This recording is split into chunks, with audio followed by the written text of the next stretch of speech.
সুলাইমান আলাইহিস সালাম বললেন, তুমি লাইনচ্যুত হয়ে এসেছো, লাইনবদ্ধ যদি তুমি না হও তাহলে তোমাকে খাবার দেওয়া হবে না। মাছ সেই তিনি বললেন, আমি লাইন বুঝি না, আপনি আমাকে দাওয়াত দিয়েছেন, আমাকে লাইন ছাড়া খাবার দিতে হবে। যদি আপনি খাবার আমাকে না দেন তাহলে আমি না খেয়ে যদি মারা যাই, কিয়ামতের দিন আমি আপনাকে আসামির কাঠগড়ায় দাঁড় করিয়ে দেব। সুলাইমান আলাইহিস সালামের বিপদ আছে না নাই? কথা বলেন, বিপদ আছে না নাই?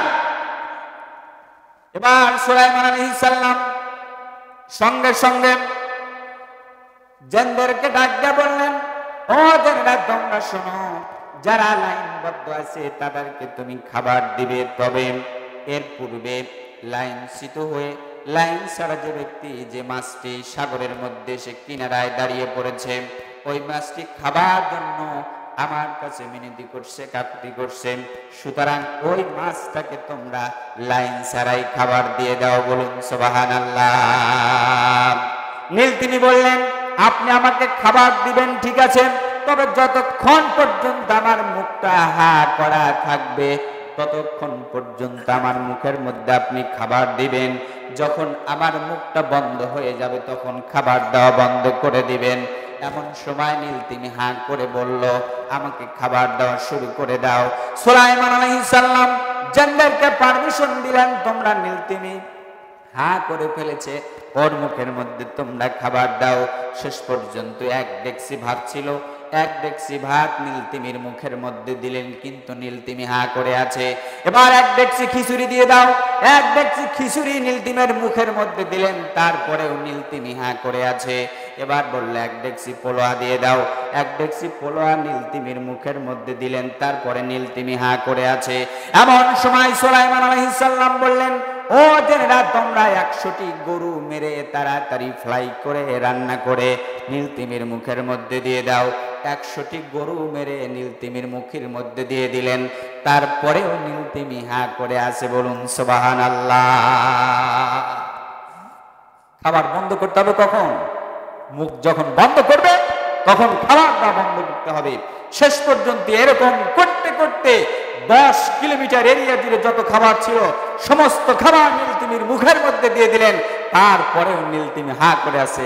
চিৎকার দিয়ে বলুন সুবহান। সম্মানিত ভাইরা আমার, সুলাইমান আলাইহিস সালাম আশ্চর্য হয়ে যাচ্ছেন, এক ডেকসি খাবার দিলাম, তারপরে নীলতিমি হা করে আছে। এরপরে খিচুড়ি দেওয়া হলো, পোলোয়া দেওয়া হলো, তারপরেও নীলতিমি হা করে আছে। গরু মেরে দেওয়া হলো, খাসি মেরে দেওয়া হলো, 10 কিলোমিটার এরিয়া জুড়ে যত খাবার ছিল খাবারগুলা দেওয়া হলো, তারপরেও নীলতিমি হা করে আছে। এমন সময় সুলাইমান আলাইহিস সালাম জিনদেরকে ডাক দিয়ে বললেন, 10 কিলোমিটার এরিয়া জুড়ে যে খাবার ছিল শুধু সেই খাবার নয়, আরো 10 কিলোমিটার এরিয়া জুড়ে যে খাবার, 20 কিলোমিটার এরিয়া জুড়ে যে খাবার আছে সে খাবারগুলো নীলতিমির মুখের মধ্যে দাও। নীলতিমির মুখের মধ্যে দিলেন, তারপরেও নীলতিমি হা করে আছে। এমন করতে করতে 40 কিলোমিটার এরিয়া জুড়ে যত খাবার ছিল সমস্ত খাবার নীলতিমির মুখের মধ্যে দিলেন, তারপরেও নীলতিমি হা করে আছে। চিৎকার দিয়ে বলুন সুবহানাল্লাহ। সুলাইমান আলাইহিস সালাম সঙ্গে সঙ্গে সিজদায় পড়ে তিনি বললেন, রব্বুল আলামিন, তুমি তো আমাকে নিষেধ করেছিলে যে তুমি তামাম পৃথিবীর সৃষ্টিগুলোকে খাওয়াতে পারবে না, আমি খাওয়ার জন্য অনুমতি নিয়েছি, সুতরাং আমি খাওয়াতে পারলাম না একটা নীলতিমিকেই, সুতরাং তামাম পৃথিবীর সৃষ্টিগুলোকে আমি সুলাইমান আলাইহিস সালামের খাওয়ার সামর্থ্য নাই। চিৎকার দিয়ে বলেন সুবহানাল্লাহ। আর সঙ্গে সঙ্গে খাবার যখন সবগুলো শেষ হয়ে গেল, নীলতিমি সঙ্গে সঙ্গে সুলাইমান আলাইহিস সালামকে ডাক দিয়ে বলতেছিলেন, ও সুলাইমান আলাইহিস সালাম, তুমি আমাকে যে 40 কিলোমিটার এরিয়া জুড়ে যে খাবার তুমি তৈরি করে আমার মুখের মধ্যে দিয়েছো, এই তামাম 40 কিলোমিটার এরিয়া জুড়ে যে খাবার তুমি আমাকে দিয়েছো, এই খাবারের মতো 3 লোকমা খাবার আল্লাহ রাব্বুল আলামিন আমাকে প্রতিদিন খাওয়ায়। চিৎকার দিয়ে বলেন সুবহানাল্লাহ।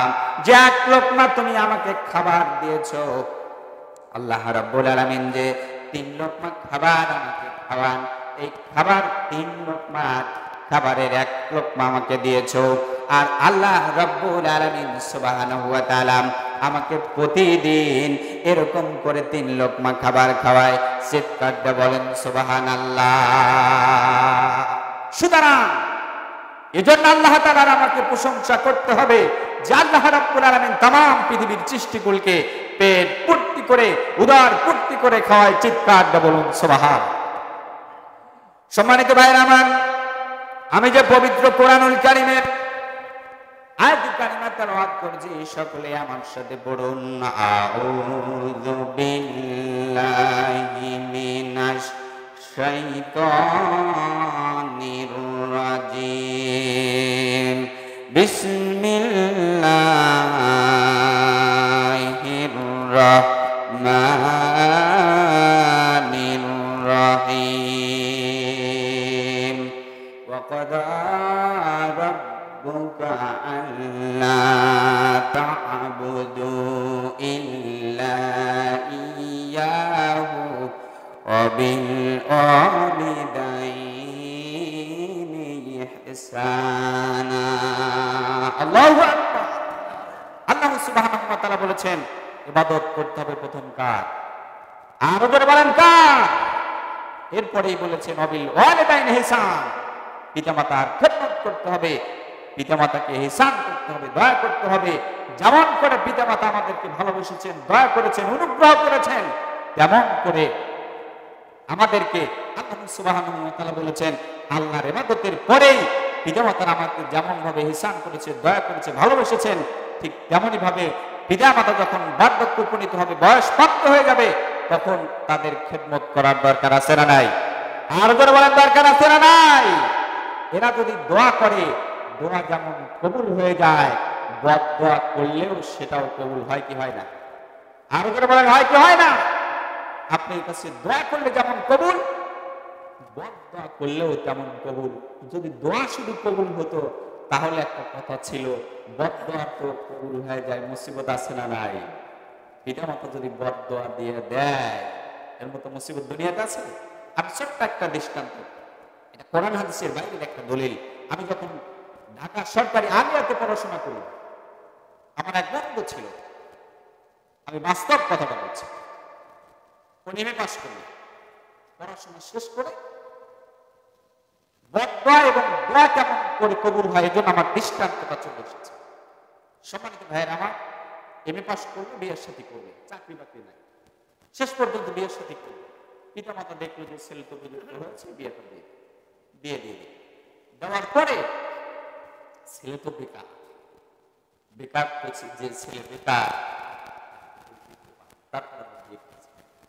সম্মানিত ভাইয়ের আমার, শেষ পর্যন্ত কিছুদিন যাওয়ার পরে ওই স্ত্রী ওই ছেলেটাকে বলতেছে যে তোমার মা ভালো, তোমার মা ভালো। এরকম মানুষ কি এলাকায় আছে? আছে না? আচ্ছা, বিয়ার পরে কিছুদিন যাওয়ার পরে স্ত্রী বলতেছে তোমার মা ভালো।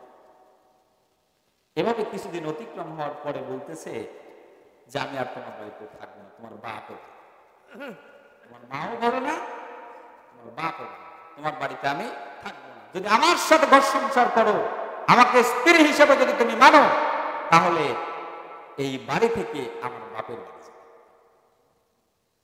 ছেলেটা তখন দেখলো যে মুসিবত, এ বউকে আমি কিভাবে তাড়াই, বউকে কিভাবে ছেড়ে দিই, একটু খারাপ দেখা যায় না? সুতরাং ছেলেটা চিন্তা ভাবনা করে দেখলো যে আমি একটা এমএ পাস করা ছেলে, এখন যদি বউকে ছেড়ে দেই একটা বিশৃঙ্খলা সৃষ্টি হয়ে যায়, অতএব আমি স্ত্রীর সাথে আমি শ্বশুর বাড়ি যাব। ছেলেটা কোথায় গেল? কোথায় গেল? শ্বশুর বাড়ি। শ্বশুর বাড়ি যাওয়ার পরে কিছুদিন যাওয়ার পরে শ্বশুর বাড়ির লোক ওই ছেলেটাকে আর দেখতে পায়। ছেলে যে বেকার, চাকরি বাকরি নাই। শেষ পর্যন্ত কিছুদিন থাকার পরে ওই শ্বশুর বাড়ির লোকজন কিছু টাকা পয়সা দিয়ে ওই ছেলেটাকে ইংল্যান্ডে পাঠায়। কোথায় পাঠায় দেয়? দেশে, ইংল্যান্ড। ইংল্যান্ডে থাকার পরে কিছুদিন অতিক্রম হওয়ার পরে 4 বছর, 5 বছর, 7 বছর যখন হয়ে গেল, হঠাৎ করে সেই ছেলেটা প্লেগ রোগে আক্রান্ত। কিসের রোগে? সোয়াইসার প্লেগ রোগ, ওই রোগে আক্রান্ত হয়েছে। ইংল্যান্ডের যত বড় বড় ডাক্তার আছে সমস্ত ডাক্তারকে দেখিয়েছেন, ডাক্তার বলেছেন কি যে আপনার শরীরের মধ্যে যে পাশপাতি আছে সবগুলো নষ্ট হয়ে গেছে, আপনি 3 মাসের ঊর্ধ্বে বাঁচবেন। কয় মাস বাঁচবে? ডাক্তার বলেছে কয় মাস? 3। শেষ পর্যন্ত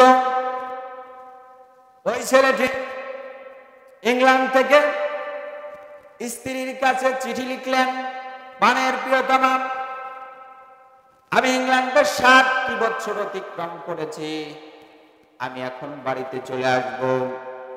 কিন্তু উনি যে বাড়িতে আসবে প্লেগ রোগে আক্রান্ত হয়েছেন, চিঠির মধ্যে ওই রোগের কথা তিনি উল্লেখ করেন নাই।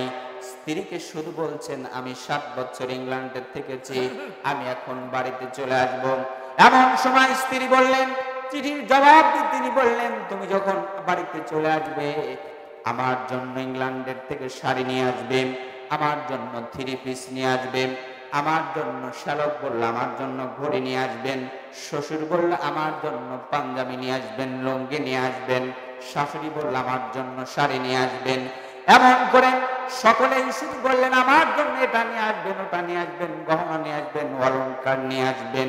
কিন্তু একটা বারের জন্য স্ত্রীর পরিবারের লোকজন এবং স্ত্রী আমাকে জিজ্ঞেস করলো না তোমার শরীরের অবস্থা কেমন।